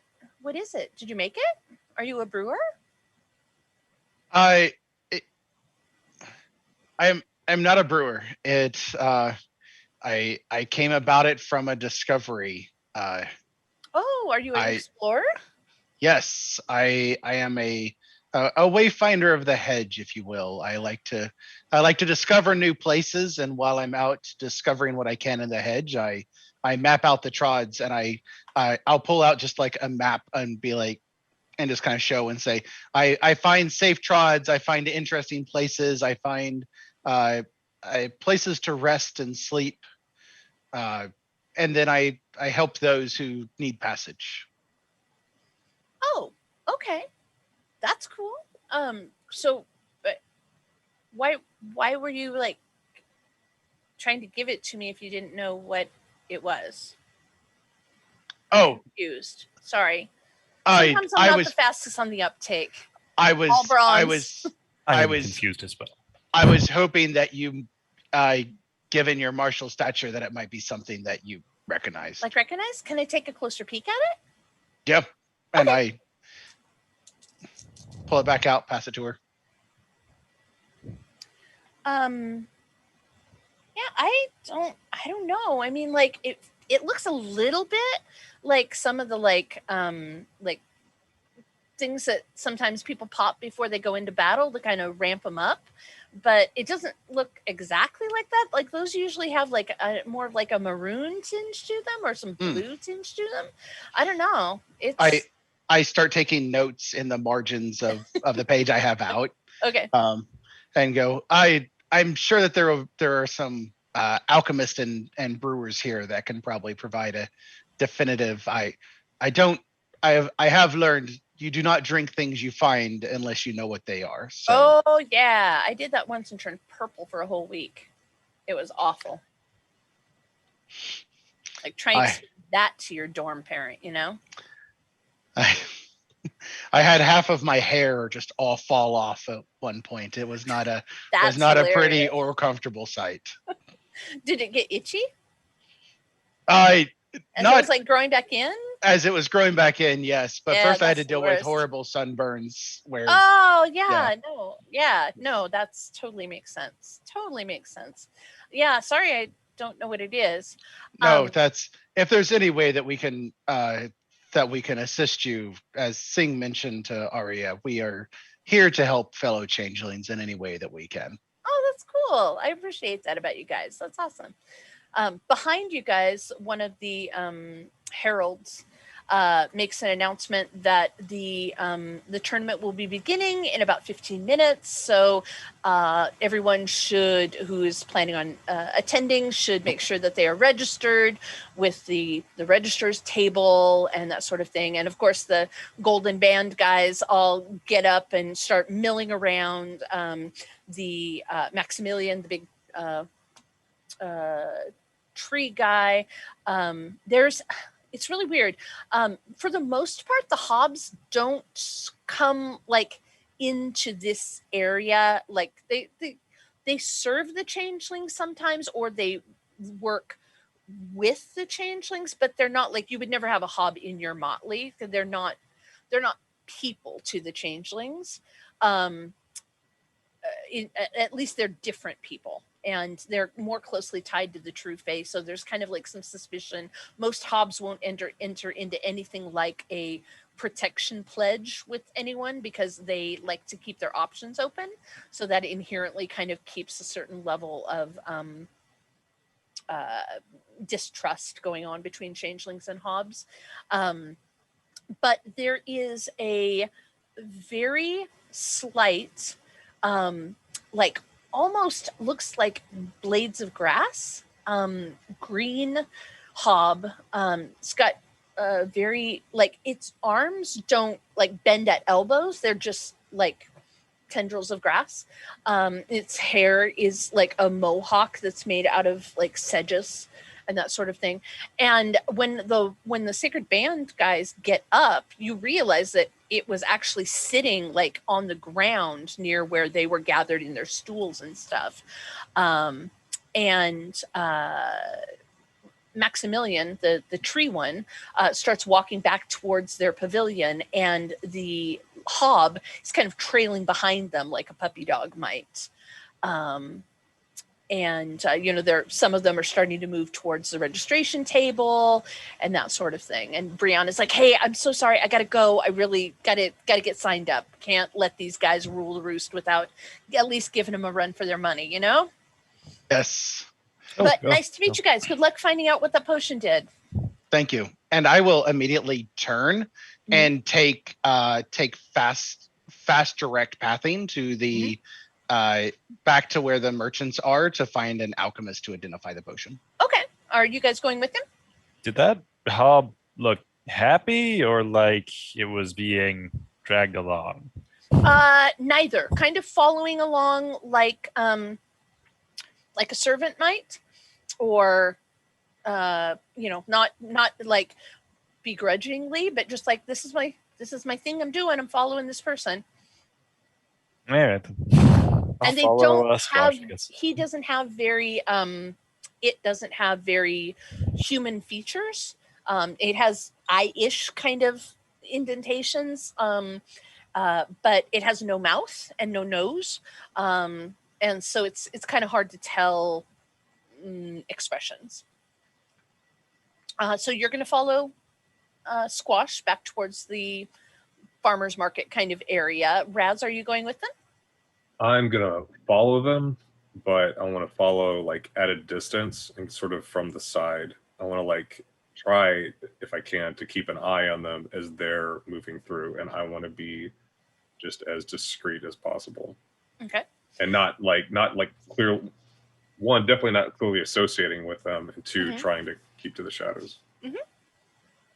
Thank you for humoring me, Squash. Though I have to wonder where you acquired that potion in a very short time that conversation took place. Oh, Raz dropped it in my hands as something that was found. Oh, did he? I'm going to try to pinpoint Raz and give him a stare. And move very quickly behind you. I'm like, right here. And then I just keep going off on the other side. I'm like moving like perpendicular, but behind you. It's like, as you're like, I wonder where he is. I'm like, I'm right here. It was me. It was me all along. I was the turkey. So you very quickly find if you ask anyone, they'll point you towards Genevieve's booth. They say you can't miss her. She's got long, beautiful purple hair. Just go down that way. Her cart's around the corner. She's the best brewer in the area, so I'm sure she can tell you what that is. So do you follow? I assume you follow the directions. Okay. Yep. So you see what appears to be like a covered wagon-sized cart with long, like a long yoke, but it's instead of being like one yoke out of the front where you would yoke 2 or more oxen in pairs next to it, it's got more like the double railings like you would use for a pony cart or something like that. And the side has been pulled back to reveal just shelves and shelves and shelves of different brews and jars and jams and all kinds of preserved foods and that kind of thing. And there's obviously in the cart, there's some brewing equipment. You can see a still with the curly copper wires or tubing and that kind of thing. The proprietor of the cart, you definitely can tell her right off. She does indeed have beautiful purple hair. She's a Shih Tzu about the size of a pony, who has long magenta purple hair. And she, talking with one, thing. She's not anthropomorphic. She is quadruped. And she's talking with a changeling about something, and they wrap up their business, and she immediately looks around to see who else needs attending to. Can I help you? Yes. I'm a wayfinder that finds random things, and this has fallen into my possession. And I would, if you learn one thing, it's you don't drink things that you don't know what they are. Oh yeah, and, no, never drink things you don't know what they are. And never. I think I know a little bit about it, but I will let you tell me what you know, and I hold it out for her to look at. So you'd like me to tell you what's inside it? Yes. If you what's can in tell it for us. Me? I can provide maps to interesting locations, perhaps rare fruits. If I have any that are documented in the hedge, or rare. I can always use more goblin fruits. I'm gonna pull out my brush and just kind of like go over to brush the hair out of her face, and she kind of if looks at you, she reacts negatively, I'm gonna stop. Yeah, she looks at you with like she kind of when you pull out a brush, she's looking at you like she kind of knows what's coming, and she responds pretty much exactly like somebody on the street would if you walked up and tried to start brushing their hair out of their face. It's like, what do you think you're doing? I'm fine. Thank you for asking. Yeah, I'm not gonna get that far. Okay, cool. The second the negative reaction starts. She's like, oh, okay, yeah. So she turns her attention fully back to Squash, and she's like, well, I tell you what, let me take a look at it. I will take 1 goblin fruit for attempting to identify it, and if I am able to successfully identify it, you'll bring me 2 more. On my maps, do I have where goblin fruit is located, where I can actually fulfill my side of the bargain? So actually, because you did a favor for the Spring Queen, your motley is getting an influx of goblin fruit every season. So yes, you do actually happen just to have 3 goblin fruit with you. Okay. That is all that is all anyone of your guys' power level can carry. Goblin fruit, even though they may be as small as a grape or as large as a watermelon, they may not actually even look like a fruit. It's just a generic term for things that are harvested out of the hedge. But you're limited by how strong you are as a changeling in your changelingness. You're limited by how many goblin fruit you can carry. The minimum amount that any changeling can carry is 3. And so you guys are you're currently each carrying 3 goblin fruit that If you eat them, they will restore a point of glamour to you, but that's really all they do. Right. That seems fair. And I will pull out one goblin fruit. She nods towards the counter that's kind of at her nose eye height, and indicates, put them both there. Okay, I put them both down.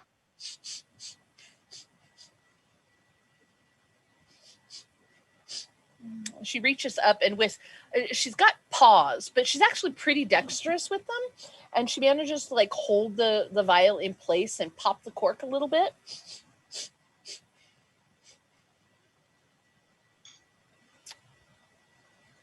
This is some dangerous stuff.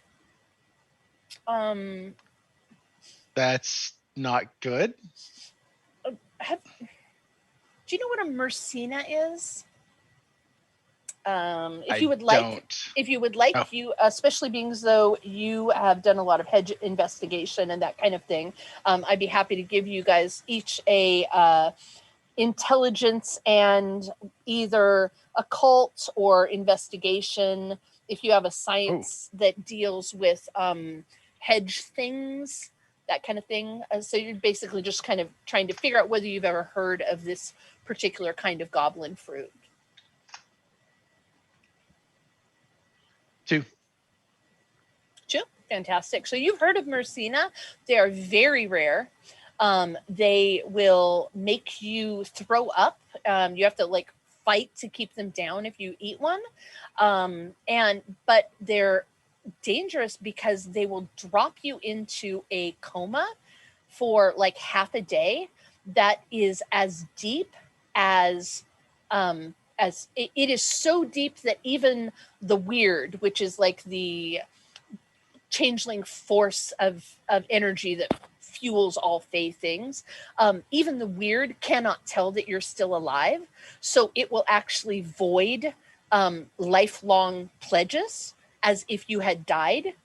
It's one of the only ways without actually dying and finding some way to be resurrected, which is virtually unheard of. It is one of the only ways to get out of a lifelong pledge without breaking it. They're very rare, very expensive, very illegal. She's like, I wouldn't nose about that I have this if I were you. I mean, if you want to sell it, I can take it off your hands so that you don't get caught with it. But and she's being very careful to, talk in a low enough tone that your other customers and passerbys can't hear you. But this is some bad shit. I will take that into consideration, and I pull out the other 2 goblin fruit and set them onto the counter. I thank you for informing us. We will need to discuss that. We'll need to discuss this in not private. This setting. Not today. I get information about where I can find her later. Like where is she traveling to next if we do wish to get rid of it tomorrow. Okay. Or after the festival's over. Okay. There is a very large hubbub about this time coming from the Golden Pavilion. There is the sounds of shouting. There is sound of steel being drawn. You can hear it clear all the way over from the marketing area. There's people are just all of a sudden running towards the Golden Pavilion. What do you guys do?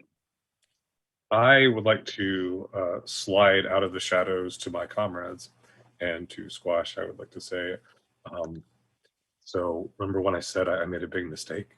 Mm-hmm. I didn't realize what a big mistake it had been until just now. For that, I'm sorry, Squash. Also, another part of my mistake, the tree elemental man person thing had a little hob with him that I did not see when I was stealing from him. And I'm a little concerned that he might have seen me go into his tent. I don't know that. All I know is that I didn't see the little hob there. I didn't know it was a thing. I thought it was weeds or grass or something in it. And then it moved, and now I'm really concerned. Well, let's keep it quiet, and things will reveal themselves if they did see you, and we will address it at that point, most likely by moving swiftly. Karma is not some cosmic force. It is a direct consequence of actions you take. That's beautiful, Singh. Did you write that? No. Oh. No, I didn't. And I start walking towards I'm just like, so the hubbub. I'm concerned that somebody may have caused that poison do. What's a hubbub? All the noise in the crowd. They're looking at something. I am concerned about our recent friend that I have shown this to, that she may have been hopefully toppled one of the sacred yahoos. Right. This isn't from the competition area, right? This is from. It's kind of hard to tell because the Golden Pavilion was right on the arena. All right. But there does not sound to be the cheering that you would expect from, like, if this was about a fight that was going on in the arena or something. Like, you're not getting the crowd cheering kind of thing going on. Okay. I'm ahead that way, and also asking Squash, what kind of poison is this now? It puts you into a coma it puts you in a deep enough sleep that it will break lifelong contracts. And not the best way. I wonder what our tree friend wanted with that. If there are those in the Winter Court that would use it to make and break contracts, or to make people seem dead. I dare say there are people in every court that would do that. We start running. Yep. Okay. You're headed for the arena / Golden Pavilion area. Yep. Okay, when you get there, there is a very large crowd. There is there's nothing going on in the arena itself whatsoever. But there's just a big mob around the Golden Pavilion. The pavilion itself, like that area, has just a limited number of people into it. Sorry, I've got the hiccups. But Squash, you're tall enough, definitely, that if you look over the mob's heads, basically, you can see that there's Queen Arya is standing there kind of as a mediator.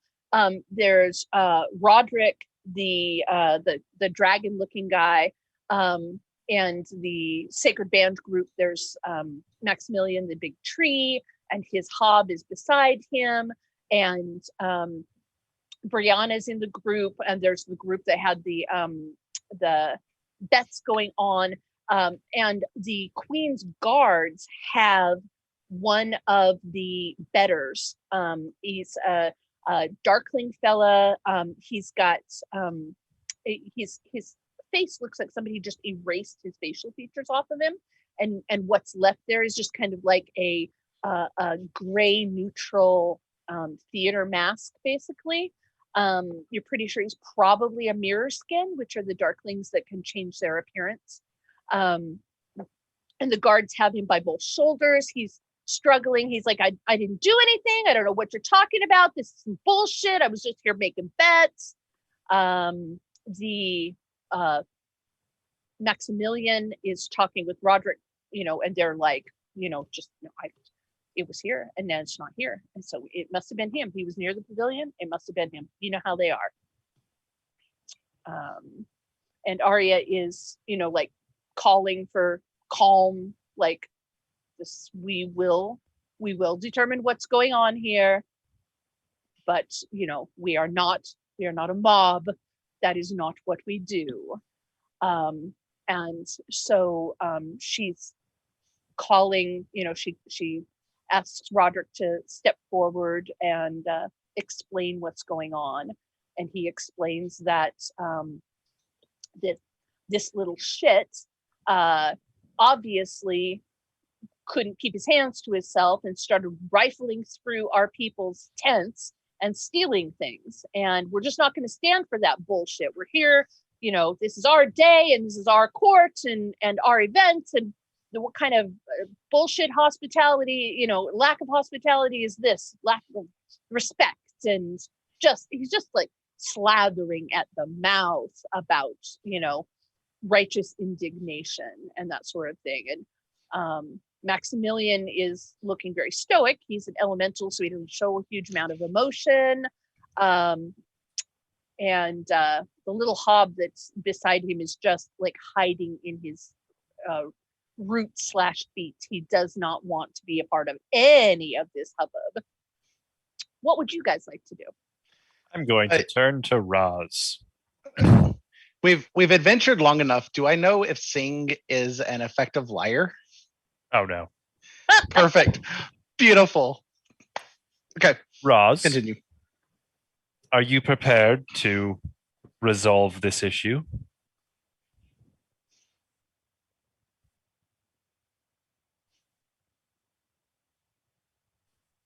You're muted. I'd like squeaks out. What?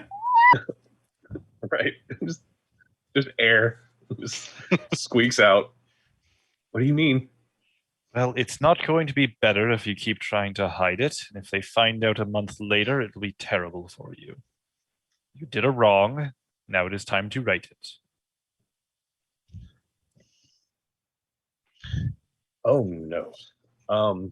Okay. So out of character, like You guys are getting out of killed. character, like just to pause for a second, because I need to figure out what Roz would do. Yeah. I love the fact that his name is probably Raz, but Singh calls him Roz Roz. because it just sounds way, way, way more elegant. That's fine. Roz, Raz. Okay. Okay. All I know about Raz Bataz is that he does not want to be known or seen or have any attention drawn to them, like, ever, for any reason. And I'm trying to think of like how to be Raz without like breaking the game or the moment. You do break away. whatever you want to do, honey. We literally have about 15 minutes left of this game session. So, and you have taken it in an entirely different direction than I had planned. So you just go for it. That happens. Have fun. Do you? All right. Ooh, can I should have done something a long time ago. I hate when that happens. All right. Oh no. I'm going to go very trapped, and I'm going to slide into Singh's shadow, and I'm going to beg into Singh's ear quietly, and I'm keeping him in between me and anyone that seems important. And I'm going to say quietly, Singh, please. Can't. I will do it for you, Roz. Things Please tell him we found it on the ground. Please tell him we found it on the ground. things get lost. And this is a thing that it may do us a favor to have them admit what it is before we return it. I agree with that. May I? I pull it from the bottom of the satchel that I keep dropping it into, and like palming like all stealthily, like, and palm it over to you. All right. I'm going to make a very loud whistle and push my way to the front, making myself as distinguished from the crowd as I can. Okay. I start yelling, "Make way!" and like trying using the ogre's size to like make a path. Oh yeah. Okay, so Squash, give me a presence plus intimidation. Oh God, you are the absolute wrong ogre to do intimidation stuff. Oh, I am 100% the wrong ogre to do intimidation. Hey, Jess, while this is happening, can I, as I'm inclined to do, take advantage of the distraction? 100%. I'm going to spend 4 glamour, or sorry, I'm going to spend 2 glamour to modify my intimidation to at least double my dice pool from 2 up to 4. Fantastic. I think technically, just so you guys know, I think you're limited to at your guys' level to 1 per. But you know what? This is going to make good story, and we're very close to the end, so we're going to do it. What? He has willpower. You could use that instead. Yeah, you could use willpower too. Yeah. What is willpower? I missed that. Willpower is an attribute. It's on the top of your second page. Yep, I have 6 of it. Okay. Yeah. And so you can spend that to add to your dice pool as well. Oh, then I will spend 1 glamour, sticking within the rules because it'll stick in my brain better. Yep. And then I will go ahead and spend 3 willpower because we're close to the end, and why not just blow it all? I believe 1 gives you a +3 bonus, and I don't think you can spend more than that. Oh. Yeah, that's just a 1 for 3, and you can only do it 1 time per challenge. Gotcha. But you could also spend a glamour because you have your seeming blessing to spend glamour to improve dice pools using intimidate. So you actually could get, by spending 1 glamour and 1 willpower, you could get 4 extra dice to your challenge. Perfect. Okay, so that gives me a total of 6 dice and 2 successes on 6 dice. Okay, fantastic. So you are making a hubbub. While Sing's whistle didn't get a huge amount of like response because people are yelling at each other and stuff, between his whistle and your make way, the people at least stop what they're saying and turn and look at you. Some of the folks that are not in the pavilion but are in the kind of crowd between there, or like start elbowing each other and like kind of backing out of their way to let you walk through because you look intimidating and they're not really sure exactly who you are, so they're going to make way. And then Raz, what do you do? So who's the guy that's making the biggest stink about this? Is it the dragon-faced? Dragon-faced guy, yeah. It looks like he's doing it on behalf of, his name's Roderick, and he looks like he's doing it on behalf of Maximilian. Right. The big tree. Sure. So I want to see if can I use Light the Path on Roderick to figure out what his motivation is, like why he's doing what he's doing right now. Of course. Learn the motivation. Yeah, definitely. Okay, so that is a contract. This is the first time we actually used any of your guys' contracts. So when you're looking at your contracts, you've got a basic description. You got the title, a basic description, the cost, the dice pool that you're going to roll, and this is a contested because you're doing it against him. The action instant just is your normal action you can do once per round. The catch is kind of interesting. What a catch is if you can fulfill the catch, you don't have to spend the glamour for the contract to be activated. So because you have not caught him in a lie previously, you don't get to activate the catch. But in certain circumstances, you could do that and thus cast your contract, basically activate your contract for free. Then the success is learns one of the subject's motivations for a specific action or statement. So yeah, please feel free. Give me a wits plus weird. Your weird is one of your other traits. It's on the top of your second page. How weird am I? You are. I'm not that weird. Yeah, no, you're all baby changelings. So you're. I thought it was weirder than that. Oh, honey, you are. You are. Don't worry about it. You have no idea.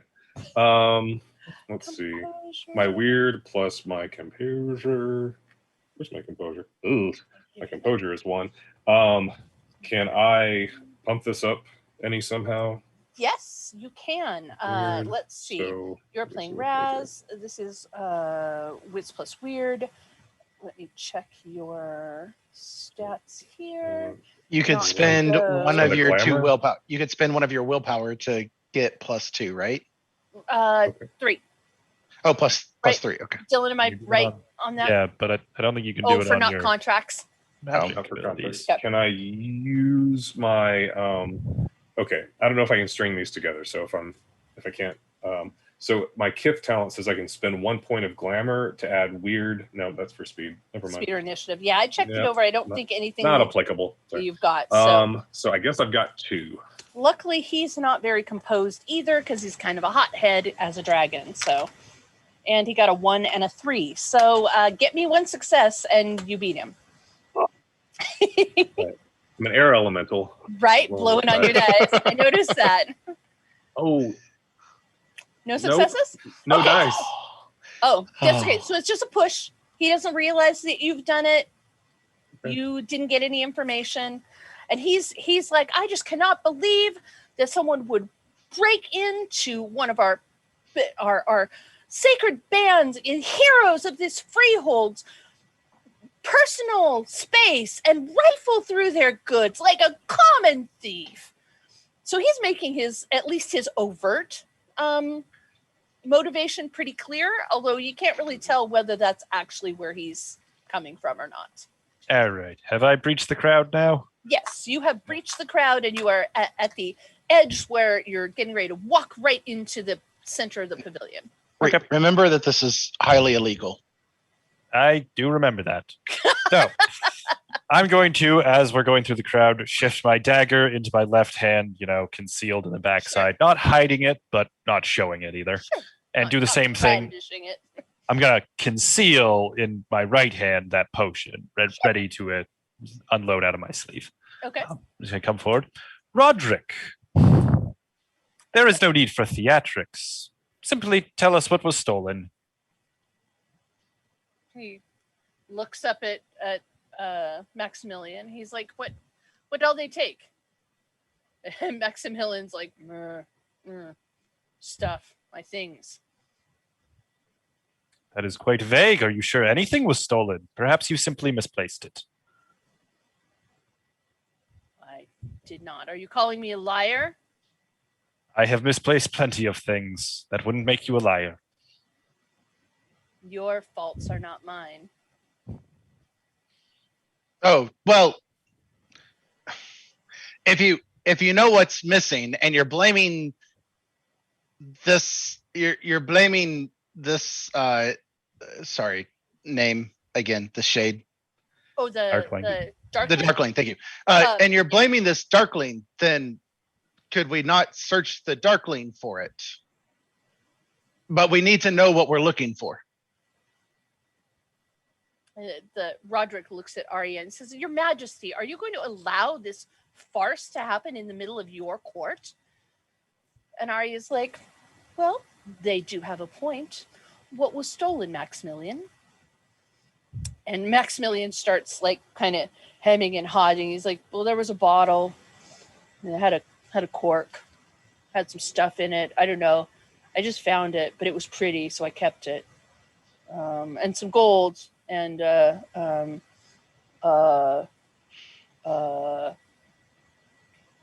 I think that was all it. But probably took more, but that's all I know. Very good, Maximilian. Thank you for that information. I just so happen to have figured out the cause of the confusion. I'm going to walk towards Ari. And her guards get like very much like, okay, wait, we're on alert now. They're not stopping you, but they're very much like, Pull it out. I happened to make conversation with a thief earlier, and I pull out the bottle to show her. did you now? Is it common for you to have conversations with thieves, Mr. Sing Sing? Yes, I often deal with the dregs of society. Noted. That could be very useful. She looks over at Roderick and up at Maximilian and says, is this what you were missing? And Maximilian's like, all right, it looks like it. Yeah, I think so. Roderick's like, oh, go, okay. So who did you take this from? Justice must be served. The thief must be punished. Agree with you. However, as condition for its peaceful relinquishment, I am to be the one to deal that justice. Roderick looks at the queen. He's like, are you gonna and the queen's like, I will enter a contract if you like. that seems fair to me. Maximilian, you and Mr. Sing Sing, you agree to a contract, a pledge. He returns your potion. Do you have the gold too? Unfortunately, my conversations with this thief indicate he did not take any gold. Oh, I shouldn't have said he. That's This thief did not take any gold.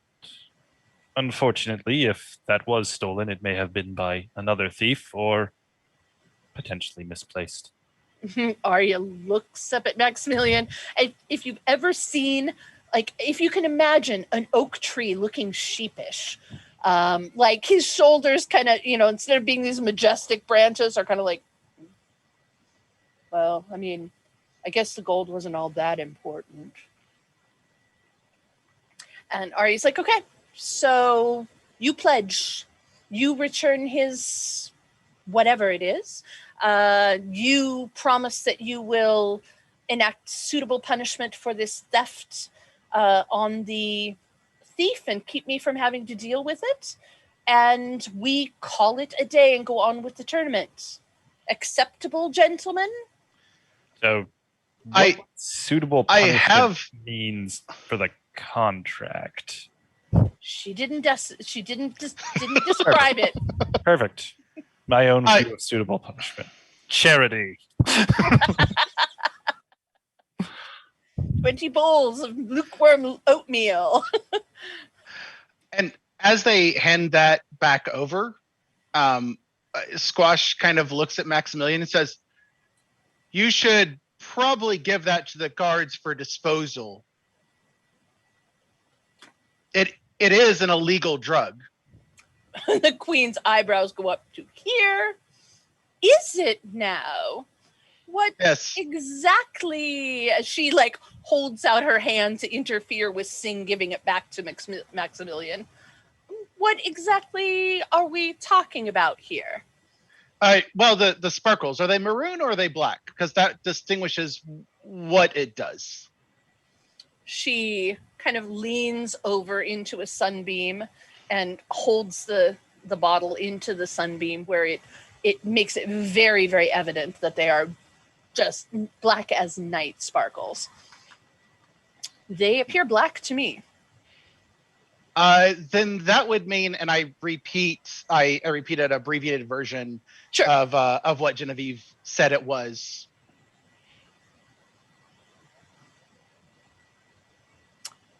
Really?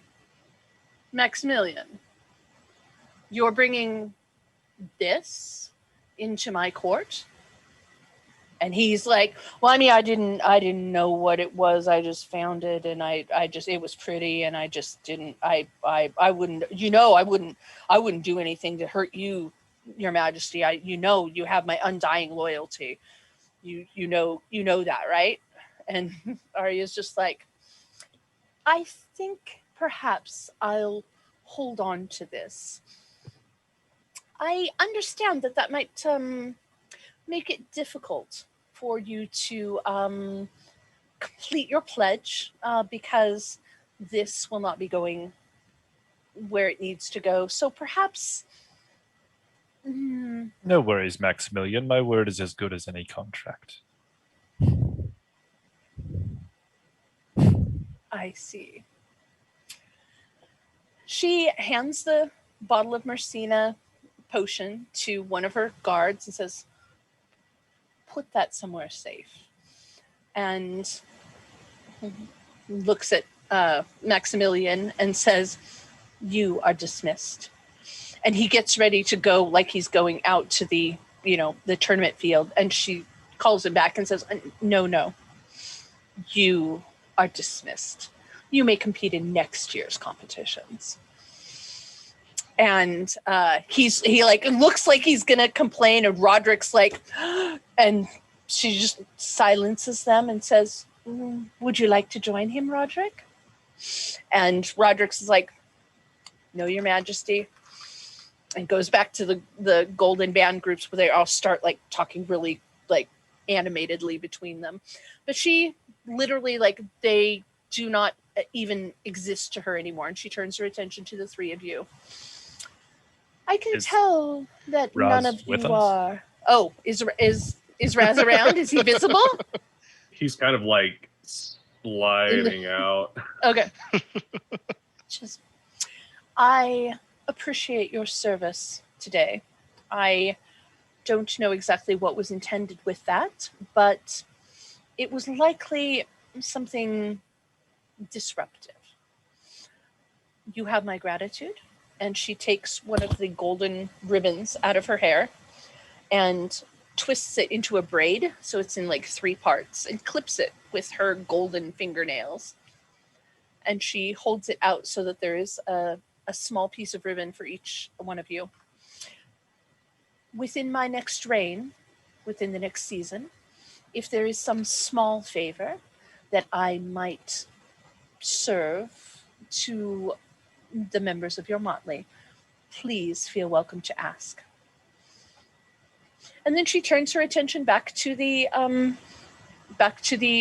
arena and says, I believe it's 11 o'clock. Let the tournaments begin. And everyone kind of goes back and focuses their attention on what she's ordering them to focus their attention to. You guys are able to continue if there's something else you wanted to do, or you can make your escape. Now, Raz, I'm going to hand him my ribbon. Raz, what did I say about karma? I already forgot. I'm sorry. I was thinking about something else. Simply the consequences of our actions. Do you know what the consequences of your actions are now? Yeah, you're my friend now. There are hungry mouths to be fed, and you will help me. I will. Very good. And Raz goes up to the Summer Queen, Arya, and asks, trying to keep his voice below what Sting or Squash can hear, and asks her if she would give Sing their blessing, or their seeming blessing, if she has it in her power to do that. I'm out of game. I'm not understanding what you're asking. Raz is asking if the queen has it within her power to give Sing his own seeming blessing. To give Sing Raz's seeming blessing, or to give Raz just as like to give, like, Raz wants the queen to transfer Raz's blessing to Sing. Oh, I see. Okay, it takes her a couple times to understand exactly what you're. It takes Raz a couple times to explain anything. Yeah, right, exactly. But she's very focused on, like, even though there's all this other stuff going on, when you come close to her, she's very, very single-mindedly focused on you. Mm-hmm. I am afraid, little windling, that is not within my powers to do, even once I step up to become the reigning monarch of the Freehold.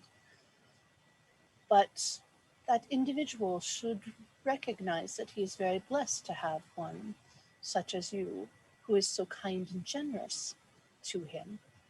I hope that he treasures you in the way that you are deserved. And Raz accepts this and goes up to Sing, and if Sing will let him, Raz tries to give Sing a hug, which is not something that Raz would do. And Raz is sort of shorter and puts his little head into Sing's chest and just cries. Oh, oh, that's adorable. You guys are wonderful. Okay, so what do you do from there? Do you stay and watch the tournament? Do you go shopping? Do you make your way back to your freehold? I will ask that we stand and cheer on Brianna. Nice. And then if she wins, stay and congratulate her. And if she loses, just bow out silently out the fastest path back to our freehold. Yeah, she makes it about to like the semifinals, which as a person who is obviously younger and less experienced than, I mean, there's the everybody kind of knew going into the tournament, like who the top 5 or 6 were going to be. There might be, one or two who made it fairly close there. But, the Golden Band guys really are the best of the best. But she gets up to like the semifinals and before she gets knocked out. And by the time she gets out, she has won the crowd's favor so much for just having such a not going to give up, fighting completely chivalrically. Like if her opponent drops their weapon, she steps back and allows them to pick up their weapon, that sort of thing. And she just has become such a crowd favorite. And you can tell the more her reputation is elevated, the madder the Golden Band folks get. And when she's finally knocked out, like literally changelings are throwing like flowers and ribbons and things like that into the arena as she falls, and cheer for her. And yeah, so at that point you guys drift out and she picks herself back up and she's like, okay, next year is another year. And that's where we're going to wrap things up. You guys did such an amazing job. Oh my goodness, I laughed my butt off, you guys. You are freaking hilarious, all 3 of you. Wow. Now I really wish that like I'd been DMing all of these little sessions for you guys, because this was super good quality, guys. I really enjoyed it. It was fun. Do you have any questions, comments, thoughts, that kind of thing that you want to do before we kind of just end things off? You seem to spend a lot of time on character descriptions. Is that just the way your DMing style goes, or is that something you find valuable in World of Darkness? I find for Changeling, especially when introducing someone to the game, that it's a really valuable tool, because the world is so different. I mean, it's the same world, but it's so different in mood and feel than, say, vampire or werewolf or Promethean is, that I find that it's really a good tool for encouraging players to come into the fantasy side of it.